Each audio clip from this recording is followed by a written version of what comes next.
हाय, hello, नमस्कार. स्वागत आहे तुमचं माझ्या आजच्या मिनी व्लॉगमध्ये. आज मी बनवला ऑनियन चीज पराठा, जो की माझा खूप जास्त फेवरेट आहे आणि मी प्रत्येक वीकमध्ये एकदा तरी बनवतच असते.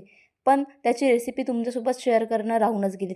तर म्हटलं आज ती रेसिपी शूट करावं आणि तुमच्यासोबत शेअर करावं. व्हिडिओमध्ये दाखवली त्या प्रोसेसने मी माझा पूर्ण पराठा रेडी करून घेतला. नंतर त्याला हलक्या-हलक्या हाताने छान लाटून घेतला आणि तेल सोडून दोन्ही साईडला त्याला होऊ दिलं. आणि नंतर छान पिझ्झाच्या शेपनी त्याला कट केलं. आणि खरं सांगू काय, मी खायच्या चक्करमध्ये तर व्हिडिओ घेणं पण विसरली होती. त्यानंतर माझा अर्धा पराठा खाणं झाल्यानंतर मी हा व्हिडिओ घेतला.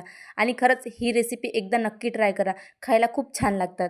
आणि आज आईने सरगुंडे बनवायला घेतले. आता मला तर ते बनवता येत नाही, पण चला म्हटलं मी ट्राय करून बघते. आणि माझं तर पहिल्याच याच्यामध्ये तुटू जात होतं.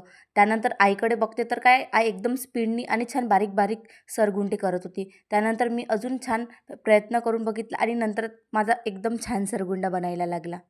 आणि माझा पहिला सरगुंडा बनवणं झाल्यानंतर मला खूप जास्त खुशी झाली आणि आईला मी पुष्कळ सारे सरगुंडे बनवण्यात हेल्प केली. आणि कोण म्हणतात लव्ह मॅरेज करणाऱ्या मुलींना फक्त तोंडच फुगवता येते. आम्हाला तर इकडे सरगुंडे पण बनवता येते. आणि एका जागेवर बसून एवढं सगळं काम केलं त्यामुळे माझी तर आज चांगलीच वाट लागली होती. त्यामुळे मी आज जेवणामध्ये फक्त डाळ आणि भात बनवला आणि एकीकडे पापड पण तळून घेतले.